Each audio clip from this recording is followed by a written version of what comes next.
Bonjour, Mbo Théâtre. Tous les plaisirs est pour moi et à Kondima pour répondre lisusu na exercice bon mesano. Naebi que buluka yenga mingi, butuni mingi, bulubi pe mingi. Mais naza nanga naza ndebiso lubaka iserta mangrokoto na bana cité tout. Plaisir à trop. Tokutana, to solola, to loba, ndeka makamongo ya labo.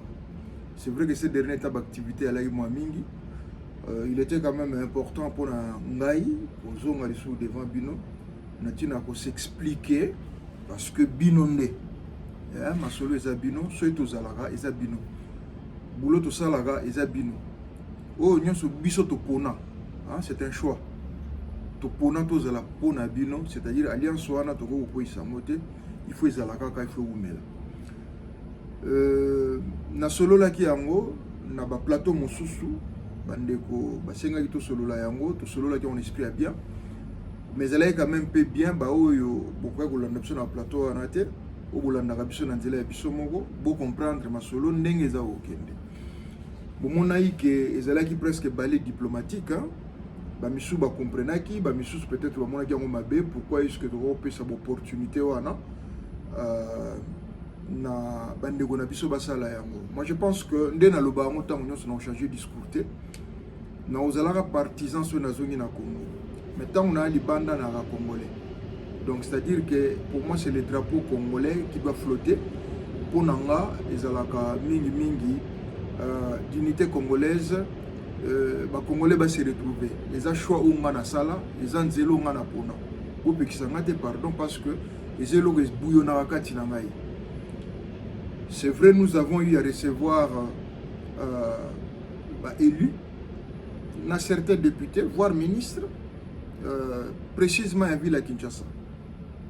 Maman Nembalemba, Oyo, tout cela qui n'a pas mingi. Objectif est à la guitende, tout cela qui kanisa, qui m'a solé de la soukindengeni.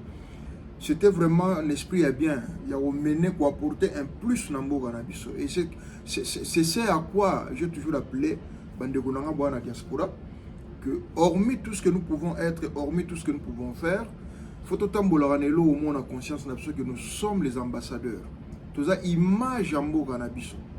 Donc, au biso to bimisa pour Nambo Ganabiso, il y a moins de sa première image en Ganabiso. Et dès lors que biso tout ça, le choix. C'est le Congo, c'est le drapeau congolais. Donc, projet est là qui a eu un jumelage parce que ceux qui sont communes en Afrique, il y a commune il y a Europe, non seulement il y a Suisse, la France et Salama, la Belgique et Salama, la Hollande, l'Allemagne, et bien les bambous et bien les salons. Pour nani une telle chose, sa chance n'a pas cité. Et le choix a été fait sur Banagal.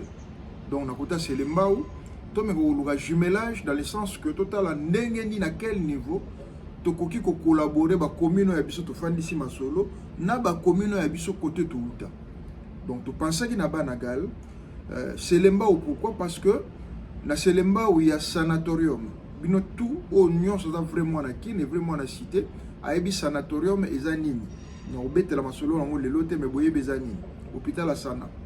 Hôpital wana lelo to yebi des anetani alors que ebikisa et sauva pesa na utilité to lingite za logwa système alipapa o balata ngo miko nyonso mais jour la fête ba bossa nyongo nous avons pensé que ceux qui parmi la priorité ou parmi l'action et biso diaspora et cause na ko réhabiliter to na ko favoriser réhabilitation il y a hôpital à sanatorium et vous allez le voir bien nous avons pensé aux écoles les kamba gratuité boki ngezo beta conditions au bana bazotanga nango biso nous sommes conscients critiquer c'est bien mais participer aussi dans effort et à réhabilitation je pense que c'est mieux donc toko sala nyon sauté mutuna mutako ko apporter libanga na ye na niveau na ye ne loko ya yebi atanga na ko tout atoloté que je connais tout naza boye non boulantou le yangote mais et pas yo na ko sala geste ceux qui Congo ko profiter en tout cas et le binango vient na Lambert na monité na osenga permission et pas nani ceux qui n'ont pas se reconnaître vrai congolais ceux qui n'ont reconnaître Congolais, ceux qui n'ont reconnaître Congo, ceux qui n'ont reconnaître Congolité Katinanga, pour na sala Congo bien, nous avons besoin d'autorisation à Moutouti. Donc, ils ont na conscience nanga. Voilà un peu ce qui s'est passé au niveau de Bakishoto Menaki. Et puis, na makamuso toko loba lelote, peut-être tozela bambuma nangwe bota bongo simato loba elo oni to sala ki to tozo bunda na nini. Ateza na molili mais et kobima na poisa bato bakoyeba elo oni to sala. Deuxième action makasi salamaki tolaki na vie na biso Gabriel Mokia ayaki ezalaki makamba politique te ki mission de service te. Via ayaki makambo na privé ayaki akosala makambo na azalaki nango besoin ya paiement mais nde naloba que politique eza nango un instant eza idéologie ekolongola bonde côté même nga na kati ya propre famille nanga eza na bato nyonso te toza na bango obédience moko sur le plan politique mpe na koimposer bango te bazala bango nyonso lokola nga non moto na moto aza na liberté na ye ya kosala choix na ye. C'est dans ce sens là na cadre ya bondeko nde tokende kokutana na kulutu oyo ayambaki biso apesaki biso honneur wana tosololaki mwa mingi expliquer biso makambo mwa mingi peut-être oyo toyebaki peut-être oyo toyebaki te yango tobengi congolité et la série continue tolemba te tozokende tozokontinue kosala wana yalaki face ya mboka. Maintenant na niveau ya libanda awa en tant que Congolais, intégration toujours en marche. Tout ça, il y a action moins mingi, tout ça organiser ba conférence moins mingi parce que tout l'ingi to simplifier vie, tout l'ingi to favoriser intégration, tout l'ingi to crédibiliser aussi la congolité, c'est-à-dire tant on dit drapeau zaïrois ils allaient flotter, on dit ça zo banga zaïrois, tout l'ingi pe lelo ba banga ba congolais, non seulement na sap, non seulement na forme, mais aussi en action, en intégration et surtout en intelligence. Raison pour laquelle la conférence est belle a organisée. Tout cela qui est déjà mon sur locataire. La plupart, 90% d'entre nous, on est locataires. Hein? Et surtout, la Bambo qui va Suisse, toujours rêver tout au va parler parce que, bon, voilà, vous allez en d'autres baba. Mais en tant que locataire, nous vivons quels sont mes droits, quels sont mes devoirs. Et les cas qui devraient les cas, bravo, bayaki, bravo, bayaki, pour Nabiso au moins, ma solo, et les cas qui toko, et les cas qui très bien. Yami Balé Tosala, conférence est allée sur la participation. Tolingi Tosala débat, une conférence sur la thématique, il y a conciliation, il y a engagement citoyen dans la vie professionnelle. Vous savez, Biso Tola en Suisse, Suisse c'est la démocratie, et c'est la démocratie populaire.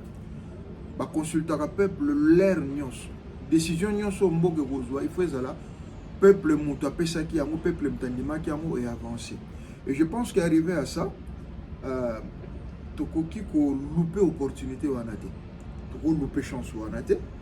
Raison pour laquelle, malgré l'eau et possibilité possibilité, mais tout le monde a contrainte et à mingi. Tu remarques que toi y a participation ça toujours bas. Tu remarques que surtout biso bapaya, tu votes à tout. Est-ce que pour réellement mon salam disant qu'on empêcher biso to ignorance to ni wana ebité mais to linto fungola non likamo to comprendre pourquoi to ya participation dans makambo et tel engagement citoyen et ça toujours kukita. Je pense que tu dois appliquer politique à chaise vide té. Ceux qui bango ba ozala té biso to ozala. Vous comprenez lo nina lo ba place wana. Donc bo occasion musuto ratarango té boya ba kondia solo ba ozala wana. Patron ya syndicat suisse ozala wana. Première citoyenne, il y a Ville Arena à Ozalawana, Ngamongo à Ozalawana, pe bande ko belé ba Ozalawana ya maele, de sorte que to pesa na ba idée, ndenge to ko sala poto zala vraiment, to meka ko gagner pe na ba droit, to meka ko gagner pe d'une manière démocratique, to meka ko gagner pe en excellence. Donc et ozala le 18 décembre na Maison du Peuple en Arena, en tout cas so boza en attend boya, ndena lobby bien, patron ya syndicat suisse donc Pierre-Yves Mayer, a une étiquette en même temps, il y a conseiller national, c'est-à-dire député national. Madame Castillo Carole, à Ozalawana, à la présidente du conseil communal. Et nous avons un travailleur, puis moi moqué à responsabilité, bandego basalanga confiance, il y a mandat botako pesanga, il y a aucun travailleur étranger, nous sommes en Suisse. Donc, tout le monde a fungola poké, ceux qui bozala et ozala bien. ndenge sénateur na biso ya Lausanne aloba toujours que savoir na intelligence nde sauver biso. Donc koyeba eza nango mabete, koyoka ya nango pe likama te, ezaka likambo agenda bomeka kotala soki osimba. En tout cas, je vous appelle boya lelo na loba trop te, to garder maloba, to sande misala. Je crois na ko souhaiter bino bozala bien. Ba émission mosu ekoya ba clip ebele oya to expliquer ma solo ndenge ezotambola. Donc la lutte continue, ba o balingi to kende to kende, ba o pe balingi kotikala ba otikala. Et na ko suka pona ko annoncer bino que j'ai pris mon temps à réfléchir et belé. Na ko pesa bino émission mo ba succès, j'ai beaucoup réfléchi. Échec et cause à la sujet de courage et objet de découragement. Au contraire, il faut à la objet à motivation. Et c'est dans ce sens-là, nous avons une décision, il faut répondre positivement à la demande de Salamela à niveau à parti. Ce qui est en tant que candidat député provincial à un canton de Vaud. Et j'ai dit oui. Au Balingo Tamboulana, Tomeka, Tozala, Tomona, Tolobela, Tosala Yabiso, vous êtes le bienvenu. Oyo pe ba moni ke bon soka kia okende pona libumu na yende ka balobaka boya na binote boya te pona ligne ambrute na ligne ko travailler dans le calme na ligne ko avancer na sengo na ligne ko avancer na bateau baza na mitema polele no bateau bana keto ba pembeni no bazo lia te wana yango sute. Donc na kokende je donné mon accord mais ko le goya to pesa ba précision. Je vais aller comme candidat député provincial dans le canton de Vaud. Et dans le district, il y a Ouest Lausannois. Dans le Sérika, Nabino, Bolingo. Il faut la mitema. Ou Bagolingo. En tout cas, c'est comme volontariat. Il faut forcer mon tout. Ou va comprendre l'essence de tout ça là. Boya Tokende. Ou peut balingiter. En tout cas, merci. Tout le temps, donc voilà quelques précisions. Il y a un peu Sabino. Nous sommes là, à suivre.